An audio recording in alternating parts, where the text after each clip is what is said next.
I always find it's helpful when we think about organizations to think of them as systems.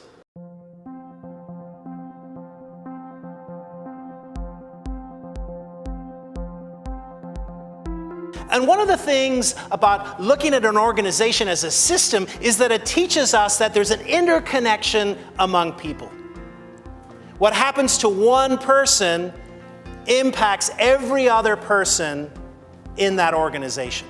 So I speak on a number of different topics. I speak on areas of leadership, especially interested in resilience and also with executive presence, and looking especially at presentation skills and nonverbal communication.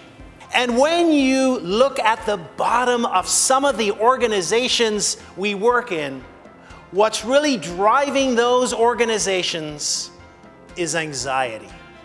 One of my most popular keynotes is on leadership resilience and really the secret ingredients that help leaders lead in anxious times.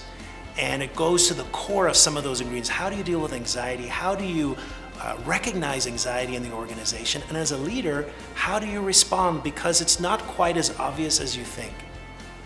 Now, there are two different types of anxiety. The first type is acute anxiety. That's the anxiety you get when all of a sudden something happens and you go into shock. Last week, I was staying in a hotel in downtown DC. I was sound asleep, getting ready for an engagement the next morning, and I had to be there at 6:30 in the morning. And then at 3:30 in the morning, all of a sudden, next door, I hear boom, boom, boom, boom. Police, open the door. Needless to say, I was startled. My heart was pounding. I woke up. I literally nearly hit the roof. I started sweating. Do you think I could get back and sleep again? It took a long time. However, by the next morning, I calmed down again and I was able to resume. That's acute anxiety. Chronic anxiety, however, is slightly different. Chronic anxiety is something that we develop in early childhood and it carries with us throughout our lives. And our organizations are full of chronic anxiety. Now, this form of anxiety has two qualities. The first quality is that it is contagious. You know, one of the things I say to leaders is be curious. Be curious at what you're looking at. Don't take it at face value, because very often the reality lies at a much deeper level. And especially when we're talking about what's happening in an organization and some of the behaviors, it really lies in some of the anxiety that a leader has to deal with. So some of the practical tools that I address are ways that a leader can deal with that anxiety and also keep a spirit of curiosity so that the organization they're leading is agile, is curious, and thinks out of the box. Because if it's not, we know from research that that organization is not going to be successful. Now, for a 6-year-old, an electric fence is a thing of wonder. Now, my father, who was very good at scaring the bejesus out of me, as we would say in Northern Ireland, said to me, "Now, if you ever touch that fence, I want you to know your hand will burn and drop off." And there I was sitting, willing a cow to touch it, and all of a sudden, that's what happened. A cow touched the fence. And I remember, almost like as if it was yesterday, what happened. The cow let out this weird sound and rushed right into the center of the field. And then all the other cows gathered around.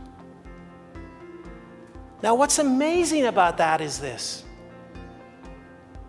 Only one cow touched that electric fence.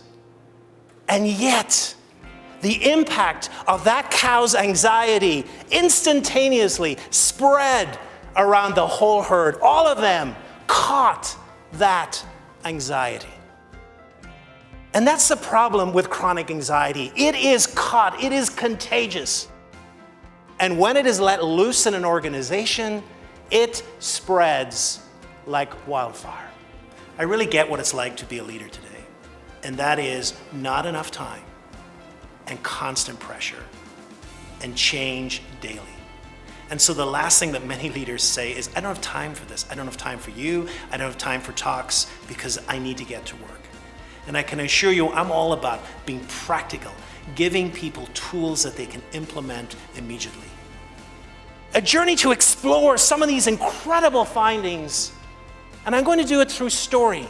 4 separate stories which give us an insight into some of these amazing findings, and what's more, how we can use them to make our business presentations, to make our entrepreneurial efforts connect with the same passion and energy as some of those stories that we keep coming back to time and time again. I'm always surprised that leaders don't realize the influence they have. They are the ones that set the mood of an organization. And that's something I often talk about. You know, Daniel Goleman, who is the father of emotional intelligence, has this wonderful image. He says that a leader adds to this cauldron of soup that is being made each and every day in an organization. And every person adds a little bit of the flavoring. A leader's flavoring is much more intense.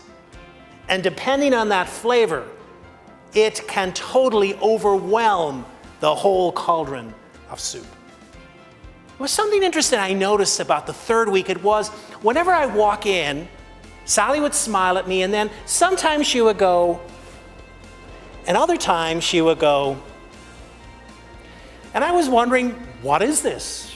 Did her team win or not win? What was she referring to? About 3 weeks later, I found out. What Sally was referring to was the mood of the boss. This would be a good day. This would not be a good day. And one of the things I noticed that as we walked through these long corridors in this building is that in the days when Sally had her thumb up, there was noise, there was laughter, doors were open, people interacted. But in those days when the thumb was turned down, the doors were shut. There was silence. There wasn't a laugh to be heard in miles. And so the question is, what mood are you sowing at work?